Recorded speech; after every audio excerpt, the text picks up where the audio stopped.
Welcome in and happy Wednesday to you. Let us chat. Let us chat about golf because that is exactly what is going to happen over the course of the next hour or so. I'm going to go through all the comments, as many as possible, and use my website, RickRunGood.com, to find some data-driven answers to those questions. We can talk about anything you want. Ownership, one and done. DFS, bets, I don't particularly care. That is all up to you. Before I get to this, so we're hitting the road tonight. We are out tonight. We are headed to the East Coast. We are then going straight to Rochester after a couple days there. So we will be boots on the ground for the PGA Championship next week. I'll be there all week long. So I'll be out there on Tuesday and Wednesday for practice rounds, trying to get some more intel on the golf course, all that fun stuff. I've already got a pretty good idea of how it's going to play, but very, very excited for next week. So if there was ever a time to get all amped up, it is right now. Austin is amped up. The very first question came at 1:27 a.m. That was 13 hours ago. Well done, Austin. Hey, Rick, can you do a deep dive on Chappell? Also, can you rank Vincent Norrman, Harry Hall, and Nate Lashley? I think I ranked them in the opposite order that you wrote them. So probably Lashley, Hall, Norman. We will do a deep dive on Kevin Chappell, who's actually probably been much better than people realize. This is RickRunGood.com. This is my website. So here we go. Golfer profiles page. Here is Kevin Chappell. And what you're seeing is a miscut at the Zurich, which we generally do not care about. And outside of that, a bunch of kind of like top 25, top 30 finishes, right? Going back to the Honda, the stats that we do have are generally positive, right? This is that like pale green golfer profile where he's just like slightly above average in every category. And considering that plays well at every single golf tournament, it's going to play well at this one as well. 3 strokes gained in the ball striking categories in Mexico. Really good sign. He married it with 3 strokes with the putter. Kevin Chappell's been good. Kevin Chappell has been very, very good. Has he played at TPC Craig Ranch? He has. It was 2021. He missed the cut. I will probably say his form is much better now than it was at any point in the last couple of years. Am I crazy to think that Jimmy Walker is the play? What ownership does he have?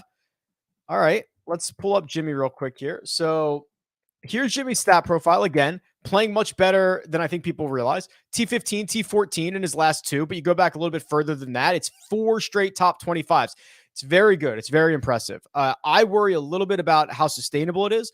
All of these gains, a large percentage of his total gains have come in the short game category. So what do I mean by that? Well, he actually lost strokes ball striking at the Texas Open, but gained 6.28 in the short game categories, and he gained 6 for the tournament. 5 of his 5.68, 6.2 of his 7.6, and 7.6 of his 8.4 are coming in the short game categories. So that is a little bit worrisome. It's not entirely, some guys do it this way, and he's been doing it for 4 straight events, which is a pretty good sign. I worry about the overall sustainability of that. And then as far as the ownership number on him, I have been projected on RickRunGood.com right around 6.5% in terms of ownership for this week. Kelly says, Rick, thank you for the great content. Thank you. Smash the like button. He says that's a good idea. You should listen to Kelly. Thoughts on Vincent Norrman? So that's already the second question about Norman in the first 3 that we have rocking here. So if you've never seen Vincent Norrman, did I not click his name? If you've never seen Vincent Norrman hit a golf ball, it's very, very impressive stuff. The kid moves it. I think he played 1 year at Oklahoma after some like junior college stuff, but man, he absolutely moves it. It's a pleasure to watch if you have the opportunity to go see him out there. So you'll see, and I think we talked about this a couple of weeks ago, he is getting a little bit more consistent on the PGA Tour, right? It's top 25s or missed cuts. He had the T9 at Zurich, the T18 at the Mexico Open with positive ball striking numbers. This golf course, technically, I guess will play longer because it's now a 71 instead of 70 of a 72. They took like 50 yards off of it. So if you want to go distance per shot, the ultimate metric for golf analytics, it is probably more difficult now than it was in previous years, and it's probably longer in that scenario. So Vincent Norrman, I really like the way his game is trending, but I do not think that he is a safe option.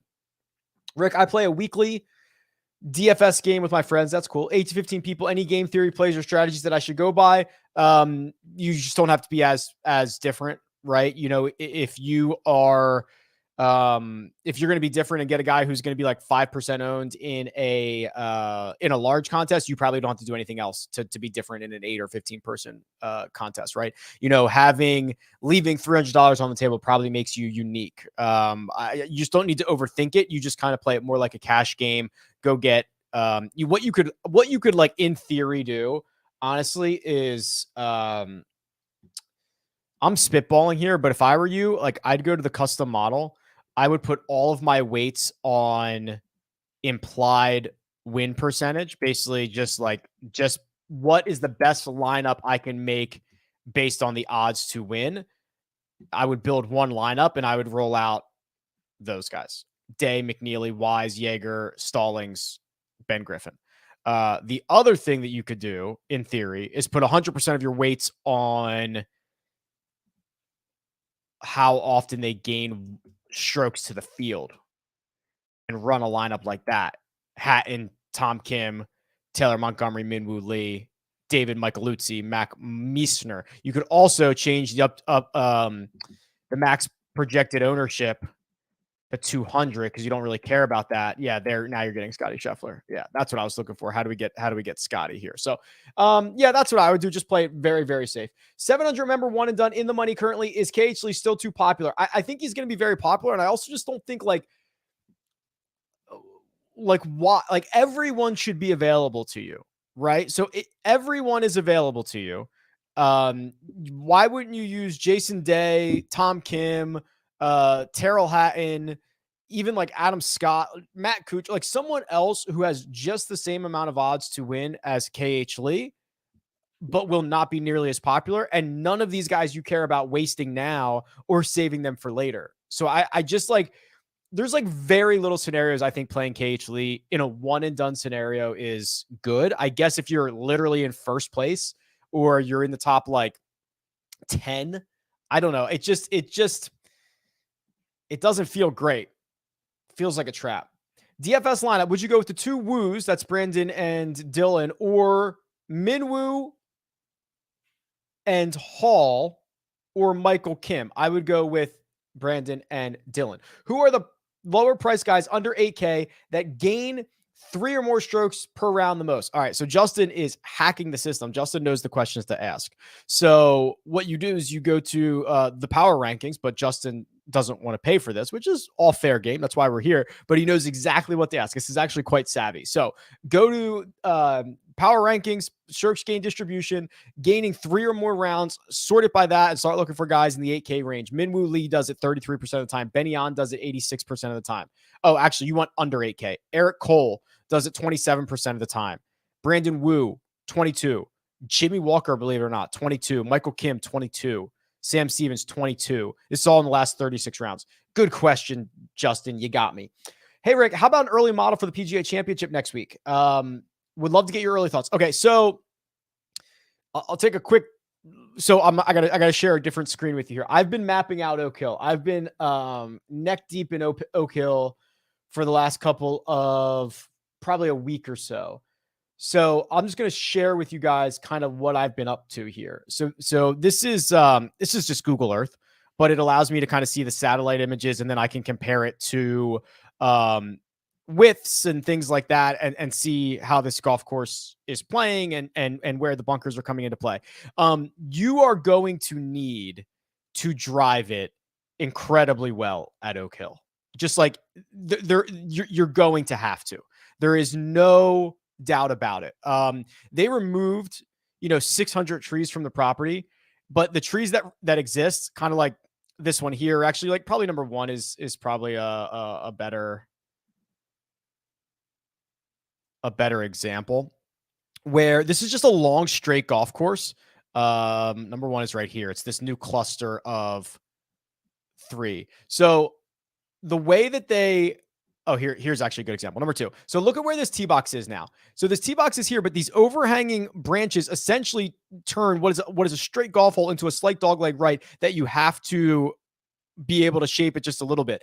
These fairway bunkers especially here on one, and in a lot of places are very deep. So if you're in this, you're dead here, right? In these fairway bunkers. They're very strategically placed. This Allen Creek that runs throughout comes into play a lot. Like you need to drive it so well. You need to drive it so well. So if I were running a model right now, it would be very much driving metrics. I prefer long and straight. If you only have one of those, you better be long. There are a couple of spots, like if you can carry it like 310, that's good. Like if you can get those bunkers out of the way, you'll be in pretty good shape. All right, let me transition back here. Hey, Rick, who are some of the guys from Texas that stand out to you or even went to college in Texas? Boy, there's probably a lot of them, right? So like literally off the top of my head, Scotty Scheffler went to Texas. I'm probably going to miss a lot of these guys. I'm thinking about the Tom Hoagie went to TCU. I'm thinking of the Cootie brothers. Did Bramlett go to Texas or did he go to USC? I feel like I'm confusing him with somebody else. Who else do we have here that might be a Texan? Ryan Palmer's a Texan. Jimmy Walker's a Texan, right? I'm sure there's a ton that I'm missing, but those are the first guys that come to my top of my mind. Hey, Rick, I'm looking for two golfers to finish my build, looking at Kevin Chappell and Michael Kim. Yeah, so these are both fine, right? We already did the deep dive on Kevin Chappell. I'm actually playing a lot of Michael Kim in season-long fantasy. I was able to pick him up basically across the board, and you can see hasn't missed a cut since the Honda, has 2 top 7 finishes in there, has gained double-digit strokes to the field in both of those starts. Is hitting it well on the second shot and is gaining 3 or more strokes with the putter in 4 straight. I'm a big believer that this week is very much going to come down to approach play and putting and some combination of those 2 things to get the job done. Front running one and done. If you're literally front running, Chris, the rest of the question is, should I just pick KH Lee and look forward to next week? If you're literally front running, like you are in first, I don't mind KH Lee. Every other scenario, I don't think it's a prerequisite for success. Jonathan says, hey, Rick, great newsletter this week. Thank you very much. Everyone should subscribe. They should. So it's right here. Run Good Rundowns gets sent out every single week with a bunch of interesting little nuggets. Can we do a deep dive on Walker? We did that. Walker's, Lashley, or Stevens? I would probably go Lashley. Hey, Rick. Happy Wednesday live chat. Thank you much. I've picked 2 out of these 3. I would go Michael Kim and Nate Lashley. I would skip Norman.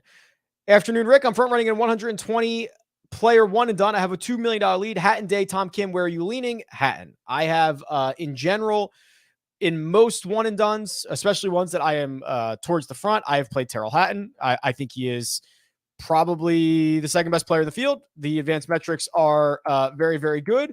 I do not have any reason to save him for anywhere. And I believe that he is the play. I'm top 10 in the run and done with Jason Day, Tom Hoagie, KH Lee, and Adam Scott available. Where is your lean? I would play, if I were you, I'd play Jason Day. David Micheluzzi finishes have been solid, but I have no clue about his game. Can you do a breakdown? Yeah, so I don't have a ton of data on him, right? I've got probably a similar data that you're seeing.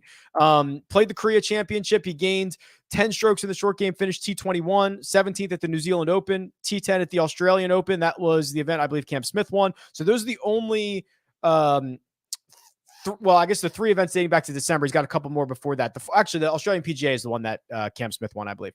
He's played a lot on tours that I don't have, like PGA Tour Australasia. He's got like a couple of wins recently. He's a very, very talented player. Now, we always kind of wonder how is that going to translate to get to the PGA Tour, but yeah, I'm pretty interested in him. Who do you like more this week between Tom Hoagie and Eric Cole? For me, it's Eric Cole. He does the things that I want well, approach, play, and putting, and he can get hot with the putter, and he can contend. So for me, it is Cole. Hello, Rick from UK. Love the pods. Appreciate it. Can you do a deep dive on Pearson Cootie? Yeah. So very, very volatile golfer, right? Both on the PGA Tour and on the Korn Ferry Tour. The last time we saw him was the Wells Fargo Championship. He was horrible. 7 strokes he lost from tee to green. He lost across the board, but he had 3 really good Korn Ferry starts prior to that.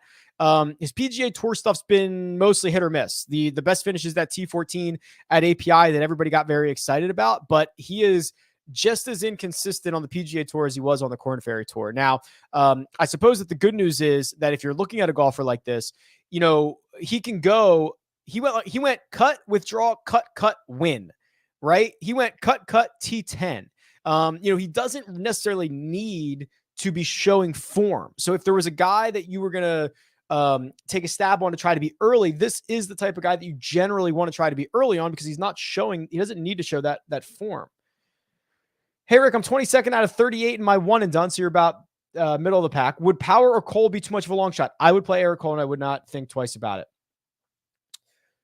Does Rick Run Good still have the tool of a player's ability to get to a certain score? I really only ever used that, I believe, for the Tour Championship. I think I know what you're talking about, Cal. It is a tool in which it's actually an Excel spreadsheet, I believe, in which you would plug in what the winning score could be or what they would need to do to overtake starting 5 shots back. I don't think that was ever part of like Rick Run Good. I think I just had this sheet available for the Tour Championship is the way that I believe that. If I'm wrong, let me know, but maybe it is something I should add. Yo, Rick, says Topher. Love the strokes gain flush and roll. Somebody said I should call it dart and dash or something like that. Somebody had a better name for it. So what he's talking about is this. So again, I've said this week, I believe that it's approach play and it's putting. So what I did is I just took the last 36 rounds, added together approach play and strokes gain putting and found the best guys and called it strokes gain flush and roll, right? You flush it, you roll it in. It's approach plus putting. Eric Cole, number 1, Dylan Wu, number 2, Scotty Scheffler, number 3, Jason Day, number 4. Boom. I will have pretty decent exposure to every single one of those guys. Those are the 4 over a stroke per round. Then you get Michael Kim, Jordan Spieth's obviously out. Tom Hoagie's there, Andrew Novak. So this is a thing. We'll see, right? When I send out the PGA Championship newsletter, I'll recap this and see if this was anything, or we'll see if the guys who ended up playing well did it via approach and putting. We'll find out.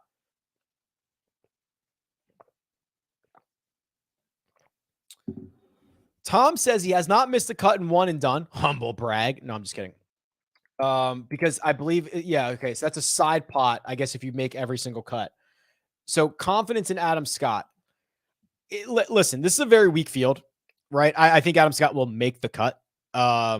I worry a little bit about this stat profile here. So yes, he had a great finish at the Wells Fargo Championship, but that approach week is basically his best approach week in a year.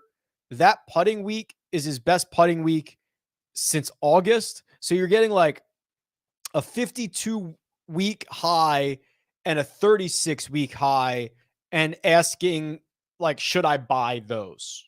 Right? If we were to look at this from like a market perspective, in which I believe you're chasing, I believe it's buying high. I'd rather buy a little bit low. So I'll be selling Adam Scott tonight. You know what I mean? If that makes sense. But I'm pretty much out on Scott. Well, at least in terms of like winning, I think he'll be fine. He's good enough to figure it out. Which, by the way, the buying and selling concept, that's the whole idea of Jock Market. I don't take the time to talk about Jock Market enough as I should. It's a stock market game. So on Wednesday nights, you can bid and get shares of golfers. So Wyndham Clark last week sold for $5.36 a share, paid out $25 a share. Xander sold for $8.55, paid out $20 a share. So you're just looking for golfers to outperform their expectation. It's a really good game. They're really good guys over there. We do a live chat every Wednesday night. I've got the data on my website. So it's really, really cool. I love it. You can join us tonight. We also have we do have a promo code. It's Rick. It'll get you a $100 deposit bonus. The other thing is, they have prop pick'ems now. So like they've got golf props for round 1 of the Byron Nelson and every round, right? So yes, it's pretty good.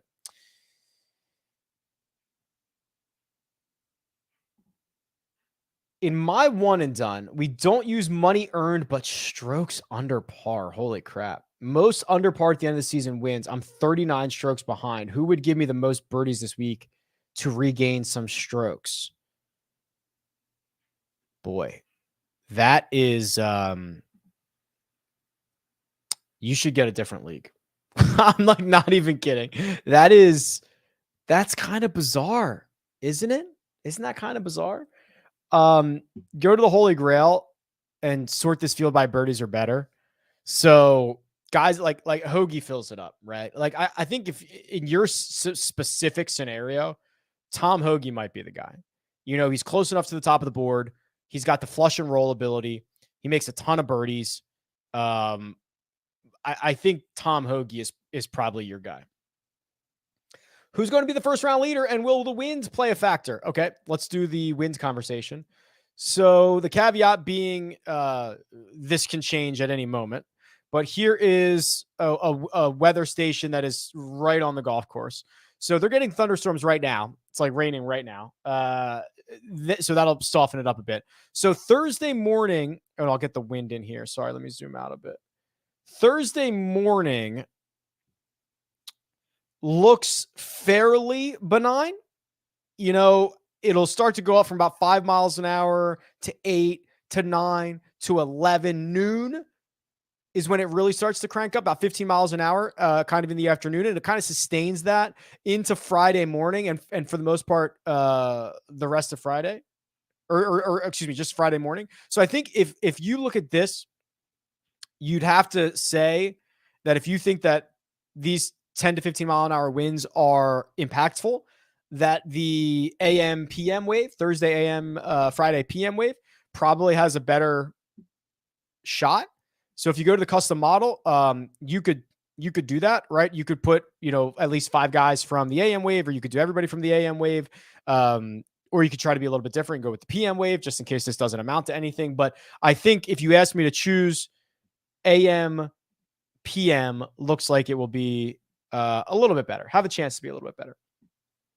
Who will be first round leader? Well, I was going to just guess, but why would I guess? Sam Stevens. Does Sam Stevens have an early tee time? Actually, watch this. This will be sick. Let's go to the custom model. Let's put 100% of our weights on strokes gained 5 or more, and then look at the tee time. So guys who do this well and with early tee times: Adam Scott, Hideki, Tom Kim, MJ Duffy, Aaron Wise, Brent Grant, Jeffrey Kang, Terrell Hatton, Matt Kuchar. One of those guys will be the first round leader. Guaranteed. Absolutely guaranteed. I haven't seen you go deep on a card in a bit. Is this week that week? Yeah, I think it is. So here's the card. Again, I do not encourage you to just bet whatever you want. This is what I'm betting. I don't know your risk tolerance or what you're trying to do, but I've got four bets in. Hatton at 14. And then I go much further down the board. Christian Bezuidenhout at 70. Eric Cole at 80. Dylan Wu at 100. So yes, this is first time in a while I've gone deeper down the board. So we'll see if we can continue pretty good run of success here. I'm leading my one and done. Do you like Hideki or Mr. Late? Yeah, if you're leading, I don't think you can play Hideki. I think Hideki is a great game theory option for guys who are trying to chase. Your scenario, just play KH Lee.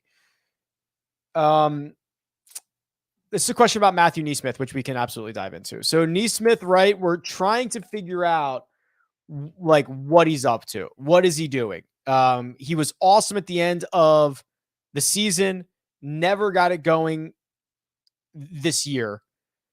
Played well at Zurich. Maybe that's all he needed to see some putts roll in and see everything get going. Gained 6 strokes in the ball striking categories at the Wells Fargo, which he has not done since that great run in the fall. I would look at this and be willing to take a chance. Because if he is back to his approach play, he was like a top 15 approach player in the world last season. So we know how important that is. Then I get a little bit of a putter, which this Wells Fargo putting performance is horrible, but he's generally a pretty decent putter. So I would be willing to rock a Matthew NeSmith situation.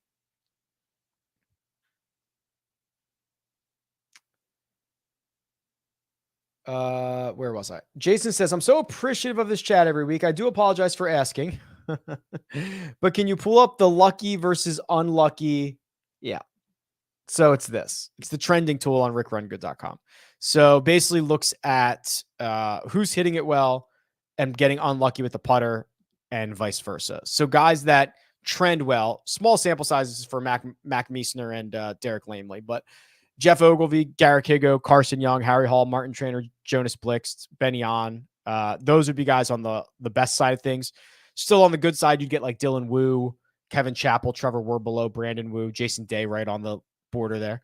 And then the red stuff, that's the not good side. What's shaking, Rick? How much of an effect do you think changing the drivable par 5 to a monster par 4 could see? Yeah, I mean, so what it'll likely do is it'll probably make the winning score.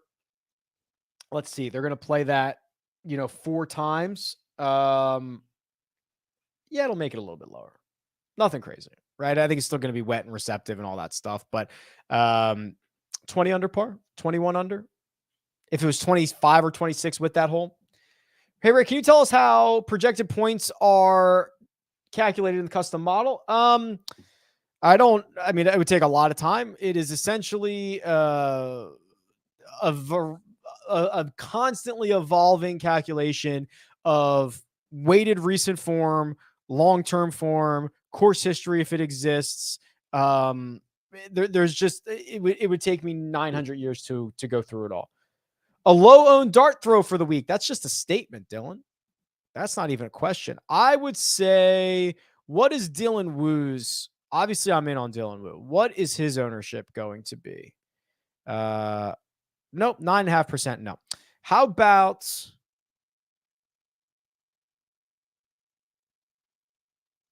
Carson Young at 2.6%?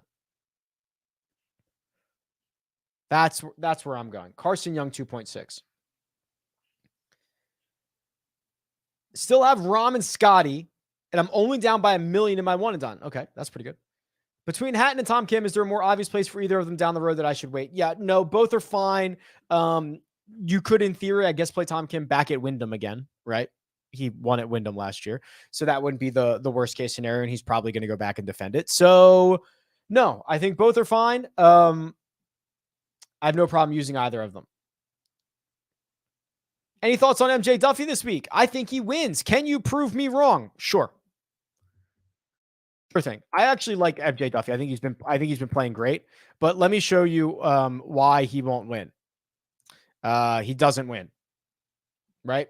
Here's all of his. This is all of his Korn Ferry European Tour best finishes ever. He's got a T2 at a Korn Ferry Tour event. 2 of them. Couple of third place finishes. He does not win. But I do think he's been playing great. This is a miscut in Mexico I'm not super worried about, and a lot of decent golf played beyond that. I do not mind MJ Duffy. He will not win this week. Can we get an updated ownership projection? Okay, so we'll kind of look at it this way. Scotty Scheffler, about 40% owned. Terrell Hatton, 26. J-Day leads the way in the $9,000 column. Siwoo will be 10%. That's basically the lowest. 8K, Tom Hoagie and Steven Yeager, along with Christian Bezuidenhout, are garnering a little bit of ownership, but no more than 14%, 15%, something like that. The $7,000 range, Brandon Wu and Sam Stevens are catching a majority of the ownership, in which it's basically low teens. Same with Adam Schenk at 11% and Nate Lashley at 7.5. $6,000 range gets you Pearson Coody at 5.75. That feels a little tough. Kevin Chappell at 3.75. That's basically the big stuff. Can you save model results to a CSV? Yeah. So I have a bunch saved, so you can save it. You can name it and save it. And then what you can do is you can come in here and download it. So like if I go to my Byron Nelson Monday, I click download. I don't know if you can see it, but it just popped up on the bottom of my screen. I just opened it, but I'm sharing my window as opposed to sharing my actual screen. But yes. Hey, Rick, have you ever done a video on how you set your lineups for Sunday only? I'm curious how much you take. I don't play a ton of Showdown, admittedly, Michael. By the time everything gets done for the week and most of my obligations, I'm very much, by the time it's the weekend, I'm forward looking, right? I'm looking to the next event. So Sunday, final round showdown is like the least thing, thing that I play the least. If I'm going to play showdown, it'll be much earlier in the week, but I would not feel comfortable answering that question. Considering that this is a fairly similar event to the Mexico Open, despite finishing second, Rahm was not part of the optimal lineup in Mexico. Doesn't that make it difficult to roster Scotty? Well, I guess, Gabriel, the big thing that you're leaving out here is that the optimal had Tony Finau in it, right? Am I saying that correctly? I'm pretty sure that's true. It had to have been, right? So yes, technically Rahm was not part of it, but that's because someone who is barely cheaper won the tournament. So really, if Terrell Hatton wins the golf tournament, then yeah, of course, like Scotty doesn't need to be in the optimal. But if, SH Kim wins and Scotty finishes second, he's going to be in the optimal, right? So it's not that straightforward. Zach Jeffers says, wanted to get your thoughts on Mark's biorhythms interest, if possible, and if the data could prove or disprove with an appropriate sample size. Yeah, so there, Mark teased this like conversation and I guess belief of biometrics where, guys play well or feel better in certain times of the year.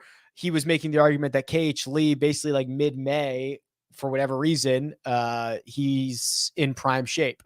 And I guess, Zach, yes, with enough data, it could be quantifiable. The problem would be that like everybody's biorhythms would in theory be different, right? And who knows how long they are and how we'd actually quantify that. But I guess it could be with enough data.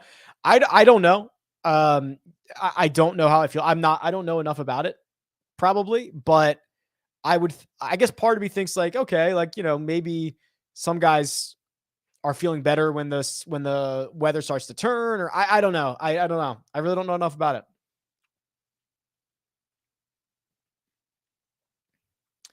Day is projected to be highly owned, but I haven't seen a lot of positive discussion. Is the ownership due to the lack of options around him? I've been pretty positive on him. I don't know what the rest of the discussion has been. Yeah, I think that, paying $9,300 for KH Lee isn't super exciting. Paying $9,200 for Adam Scott isn't particularly exciting. There's a lot of guys who are spending more to go up and get Scotty Scheffler and then having to drop down naturally to Jason Day. I don't know. It's just not. It's probably just the nature of the pricing and everything that's around it. Hey, Rick, did you get to see the Guardians of the Galaxy movie yet? No. It's on the list. Actually, we're flying out. We're on a red eye tonight, which is like terribly dangerous. It's either going to be beautiful or horrible, but maybe I'll be able to check it out. Hopefully they'll have it on the plane. Who's the play in Jock Market this week? I think it's Eric Cole, right? So if you start looking at some of these average ROIs on Jock Market, Eric Cole hasn't won, and he's got an average ROI of 69%, average IPO 3.2, average payout 5.69. So I think he's a pretty decent option. Cody Gribble's a pretty decent option. Both Woos, Brandon and Dylan, I think are great options. Those would be the guys I'd be targeting. I think it's going to be difficult to spend up on Scotty, but John Rahm was the most expensive IPO ever a couple of weeks ago, and he turned a profit, right? So it's pretty amazing. Rick, of all the golf you have played over the years, what is your hands down absolute favorite course and why? I think mine is Wolf Creek. Yeah, Wolf Creek's, I could see why, right? It's a very unique golf course. In the same vein of Wolf Creek, there is a place in California called, I think it's called Oak Quarry. I believe it's what it's called, which is built in a rock quarry. That's just, it's an unbelievable golf course, right? You're never going to see anything like it. It's not like, listen, they're not going to host major championships or anything like that, but it's a very unique golf course. Other than that, Marion is everything it lives up to be. Marion's phenomenal. Shadow Creek has to be up there in Las Vegas. Shadow Creek is that is just like that golf course should not be in the Vegas desert. And if I dropped you in it, you'd never know you were there. It's so bizarre in a good way. So those would be the three that come to mind right out of the gate. Can you compare the Woos? Sure. I think that Brandon has at least shown a bit more upside in his career so far. the third place finish at Mexico, a great run at the Players, excuse me, the T2 at Pebble Beach. He has shown at least a little bit more upside with a little bit more volatility. Dylan, on the other hand, has been consistently like kind of hovering around that top 25 and inside the top 25 much more frequently. He doesn't even have a single digit finish yet on the tour, I don't think. So he's still looking for that. So just kind of like a little bit in terms of consistency. I like Dylan's combination of approach play and putting. Brandon is probably better off the tee, better around the green, and can get hot with the putter. But you can see why Brandon is so much more volatile, right? He loses with the putter for like 6 straight weeks, then gains 7 strokes, loses 3 straight weeks, gains 8 strokes, right? So you can kind of deploy them a little bit differently. Hey, Rick, just curious, what kind of music do you actually listen to? Not much. Not much. It would probably be, I don't know, like just whatever, like the top 40. I don't listen to music a lot.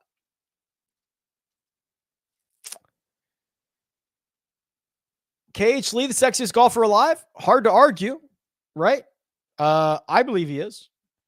Can you tell me the best birdie makers over their last 36 rounds? Also, is Trevor Werbelow mispriced? Hasn't missed a cut since the Sony. Okay, we'll look at Trevor. Here's last 36 rounds. Hold on a second. Excuse me. So here's birdies. We can look at this a couple ways. So the best birdie makers, Scotty Scheffler or Roger Sloan, believe it or not, Jason Day, Tom Hoagie, Brandon Wu. If you look at like opportunities gained or opportunities plus gained, Ryan Gerard's up here, MJ Duffy, JJ Colleen. Colleen probably doesn't have as many measured rounds. Excuse me, Brandon Wu as well. Some of the more volatile guys. And then Trevor Werbelow. Yeah, we can look at Trev. Let's see. Hasn't missed a cut since Sony. Well, he missed a cut to Zurich, but that's okay. Yeah, I mean, it's a bunch of good finishes. Not a lot of money-winning finishes, right? If he finishes T40 every week, it doesn't really help.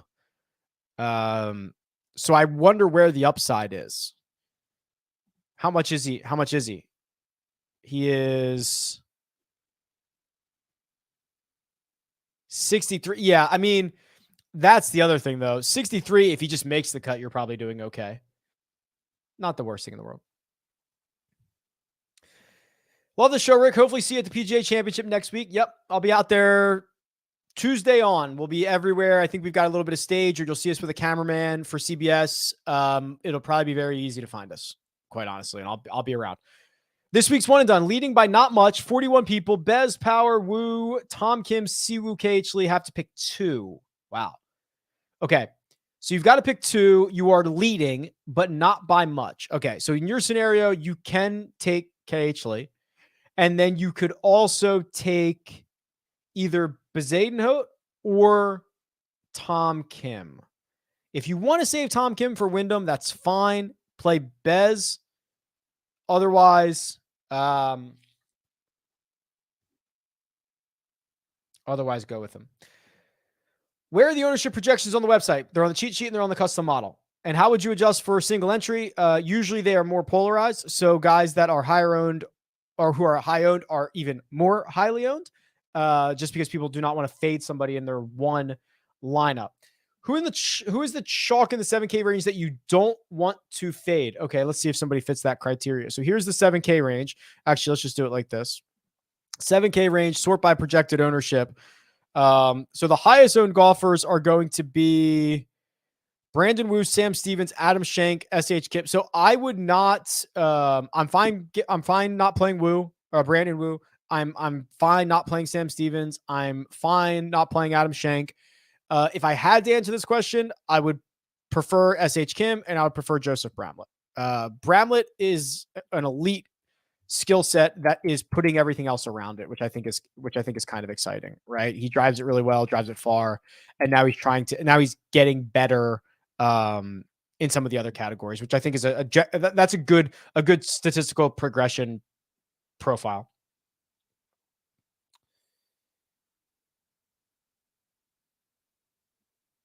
With the WDs, I'm having trouble finding enough options for a core Cascade. Basically narrowing it down to Carson Young, Kevin Chappell, Chesson Hadley. I would put them in that order: Carson Young, Kevin Chappell, Chesson Hadley. Can Kuchar win this tournament? Yeah, I think he can. I think he can, right? We've seen some of these older guys find the magic, right? Jay Rose finds the magic. Kuchar's been playing pretty darn good golf.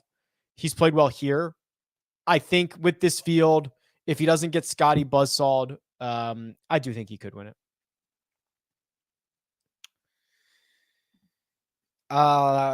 Rick, curious, does anyone track how many times a specific golfer is in the optimal lineup for a season? So I do know someone, and I don't know if he's still doing it, and I do not know if he wants me to out him or not, but I do know someone who does track the optimal lineups and tracks how often they leave $500 on the table and how often, John Rahm or anybody else is in it. So if that person is listening and wants to make it known, but I do know somebody who tracks them. I don't know off the top of my head. I've answered a lot of questions about Tom Hoagie. I'm pretty bullish on him. I'm just going to roll through like most of those, right? I am getting to some duplicate questions here, which is fine. $7,100 left. Who would you take in that spot? Smotherman, Walker, Palmer, or someone else? I don't mind Smotherman, honestly. I'd probably go there.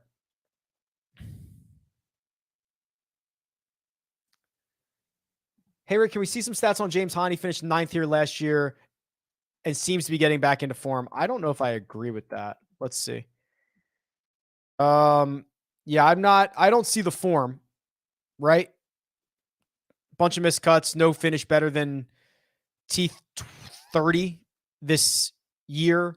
Hemorrhaging in the ball striking categories, especially on approach. I do not think he's back in form. I am not all that interested in James Hahn. Thoughts on Austin Eckroat? He doesn't seem like he has made the progress we'd be hoping for. That's kind of fair. Some guys do take a lot longer, but we were expecting, especially with like the T12 at Sony and making a bunch of cuts in the fall, that 2023 was going to be a really good year for him. It has not been. The 5th place finish at Punta Cana is by far his best finish. Yeah, it's kind of all over the place, whack-a-mole, right? Just something different every single week. So unfortunately, I tend to agree with you. I'm 7th of 80 in a modified one and done. Each guy can be used twice. Is it all right to go Scotty? No. I think you must use Scotty Scheffler in elevated events. And you get to use him twice. You should absolutely be finding him in one of those. Lately, I've been very interested in finishing position parlays. Is this something that your site helps golfers finish top 40? Okay. I guess I would do this a couple different ways, right? So one, you could look at the tournament predictor, which is a simulation of the tournament 1,000 times, and you can see how often they finish inside the top 5, top 10, top 20, etc. Right? Then you can compare those to the odds. If you want to see it a different way, what you could do is you could go to the power rankings, go to strokes gain distribution, and we'd have to think about this a little bit. We'd have to back test it a little bit, or just go look at the results. But like, if you gain 2 strokes per round, at least 2 strokes per round for 4 rounds, you're gaining 8 for the week. Obviously, I'm good enough at math to know that. Does 8 strokes gained get you what inside the top? Well, let's see. Last week that would have been T14. So like 7 or 8 strokes gained probably gets you into the top 20. So you could look at it that way. It'd be pretty interesting to follow along that way. So yeah, there's a couple different ways to do it.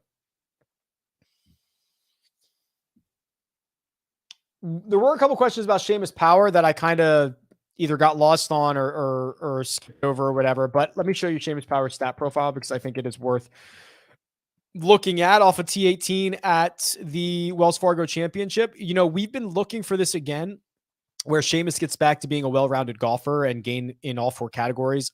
He had really lost it with the driver from Genesis to RBC Heritage. It's good to see him gain again. This is the first time he's gained. That is reason for optimism. So I'm more bullish than not on Seamus Power finding it again. I don't think I would use him in a one and done, but I think that if you were desperate and you needed to make a move, it wouldn't be the worst thing in the world.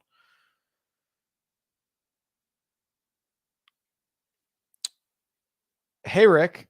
Can we talk about, it basically just says, can we talk about Siwoo Kim? Sure. So here's Siwoo. Drives it so well, right? I mean, the ball striking number. I mean, this is a great stat profile. It's a very, very good stat profile. And you put this stat profile in a weak field like we're getting this week, and with the ability for him to get hot in a moment's notice, dude heats up like a microwave. Like, this is a good stat profile. I would not be surprised to see Siwoo win this golf tournament. I just lost my spot. How sick is that? Hey, Rick, been subbed to the site for a month. What do you think the best way is to build a model? Where in the site is the best place to look other than the key stats tab? Why would you want to look anywhere else but the key stats tab? I mean, realistically, there's a million ways you can do this. What I would do is look at the key stats. Obviously, those are the stats that are going to be important for the week, but you can take some of them and go to the custom model and say, okay, the key stats say approach, the key stats say putting, but then you can go, okay, but I know I want guys that score a lot of fantasy points, fantasy points gained, or I want guys that avoid making bogeys or who can make a bunch of birdies, or I want, easy golf courses. That's stuff that's not necessarily going to show up on the key stats model, but it's just pretty intuitive into like what else you would build for the week. So, yeah, I mean, there's a lot of different places to look, and there's no wrong answer, right? Find what works best for you. This is a super chat from Tom, which is not required, but always appreciated. Everyone smash that like button. Rick says the field's a little bit weaker. Anyone for one and done that you are thinking are must saves? No, I think you could save Tom Kim. I think Travelers and or Wyndham would be good. I don't think you need to save Terrell. Hideki, I think just saving him because I'm nervous about him and I want to see a little bit more kind of makes sense. You could play Hideki at Muirfield Village. But other than that, you can burn all of these guys, right? There's no real need to save them.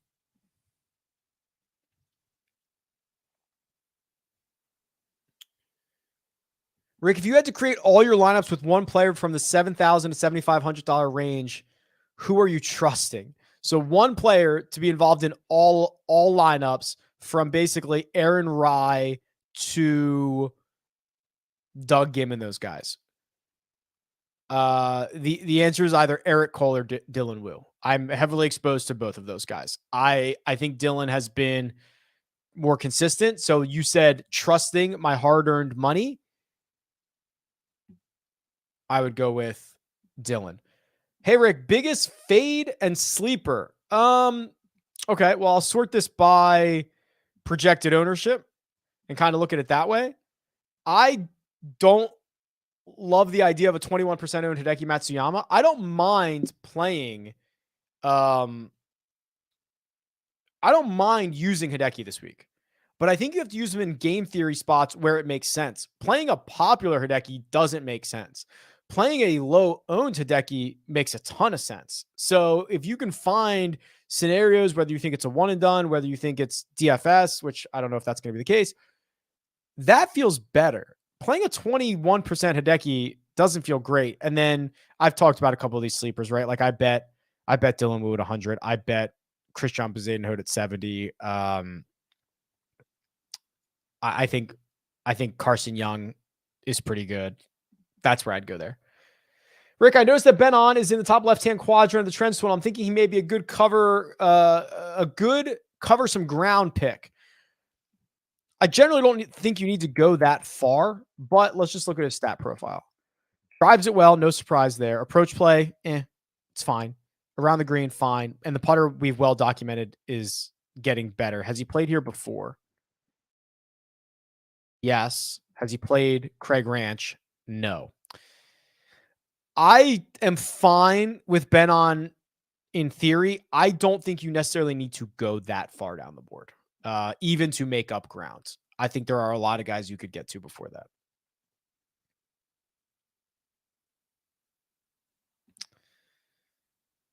Hey, Rick, thanks for your consistent content. Been walking courses, watching daughter's golf game. Haven't pulled them out yet here in Minnesota, but finally greening up. Nice. Appreciate it. That's cool.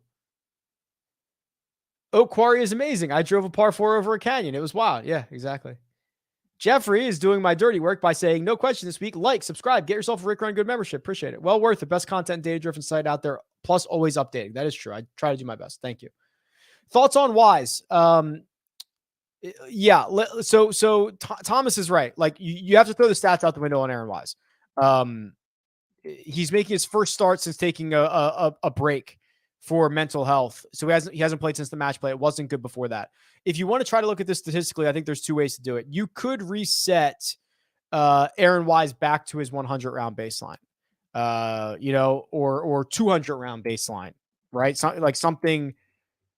Something like that. Let's see where he would show up in like a longer baseline. All right. So this is last 200 rounds with at least 150 rounds. So some of the younger guys with smaller sample sizes aren't going to be here, but Aaron Wise is here. Basically he's 15th between Jason Day and Justin Suh. So if you're willing to reset him back to that, you're getting like a top 15 player. I don't know how realistic that is, but that's, I think, one way to look at it. No tip jar for these. Not necessary. Thank you, though. Here's a question out of left field. Is there any correlation between Thursday tee times and overall finishing position? I do not know. There's definitely a correlation between Thursday morning tee times and first round leaders, but I don't know how that then pans out over the course of the rest of the tournament. Final two spots, Hoagie and Griffin or Minwoo and Suh. I'd go Hoagie and Griffin. I haven't seen anyone ask yet about Kevin Roy. It's not Kevin Wah, right? We do this every single time. I think it's just Kevin Roy.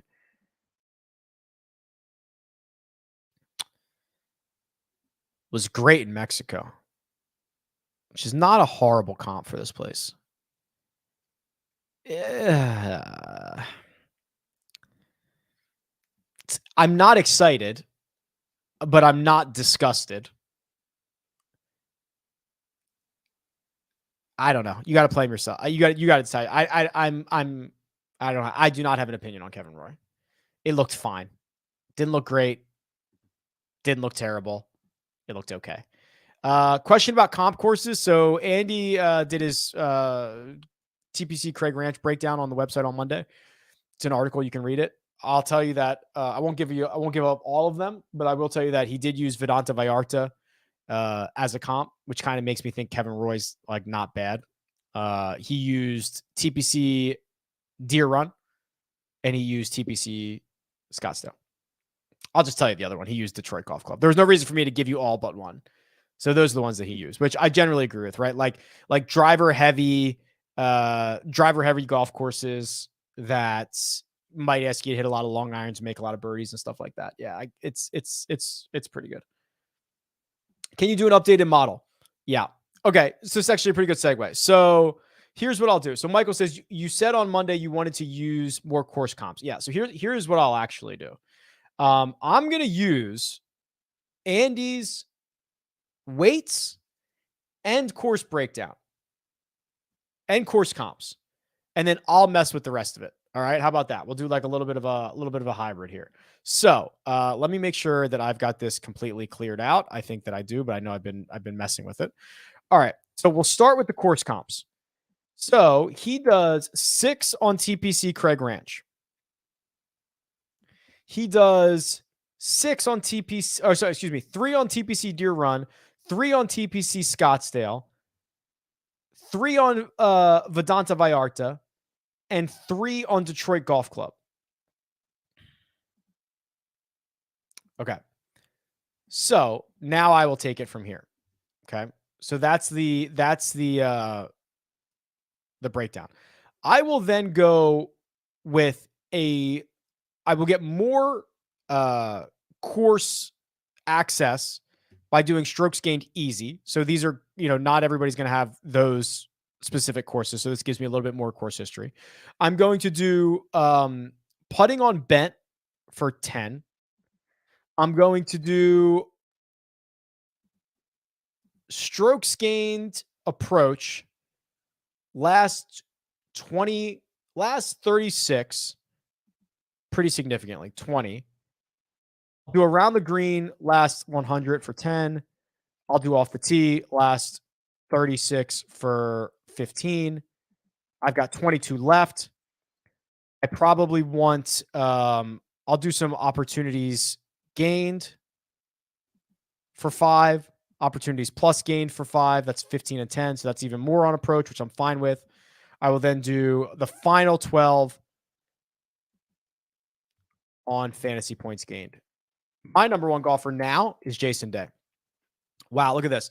Day, Scheffler, Brandon Wu is third. Terrell Hatton, Steven Yeager, Tom Kim, Joseph Bramlett, Aaron Rye, Hideki, and Matt Kuchar. Wow. Dylan Wu's 18th. Love that. Eric Cole, 17th. Love that. There's Benny on 13th. Very interesting.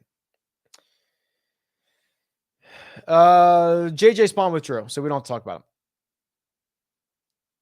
3 players who have disappointed this season, 3 players you think will surprise us for the remainder of the season. Can Colin Morikawa be in both camps? I think that he's been disappointing, and I think he will surprise us. Taylor Montgomery has been very disappointing, and I think Tom Kim has been pretty disappointing. I know it's early, but anyone you have in mind next week for the PGA Championship? Listen, Scotty's going to win it. Scotty, Rahm, or Rory is going to win it. I will say, if you want 100-1 shot right now, Gary Woodland is probably that guy. But I showed you guys the overhead stuff earlier. If Rahm has a week, if Rahm drives it, it's over. You got to drive it well. You have to drive it really well. Victor, there's some good and some bad spots for him around that golf course, in my opinion. But I am pretty sure Scotty Scheffler or Jon Rahm's going to win. I know it's not sexy. I know it's not cool. I know there's not a lot of it. Like, I get all of that.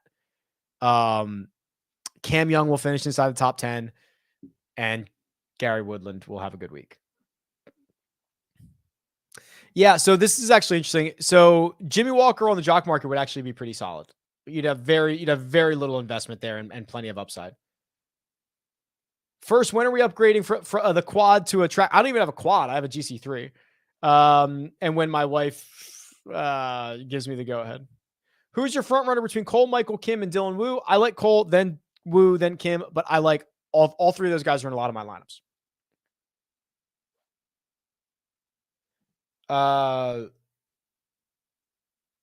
No, why would Joe do the power hour solo? Oh, because I'm flying out tonight. No. It's no. We'll have plenty of time. Well, I'll be on the power hour. Okay. I answered the rest of these. Okay.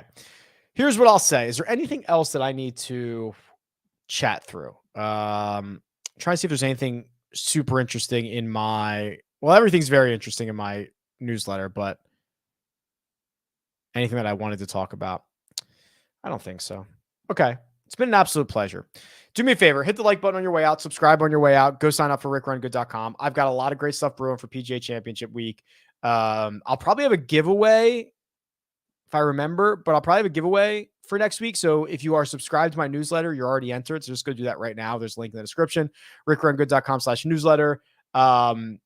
It's going to be massive. Being on site for 2 or 3 days prior to the event is going to be massive. Oak Hill is going to be so sick. I cannot wait. Best of luck. I'll talk to you guys soon.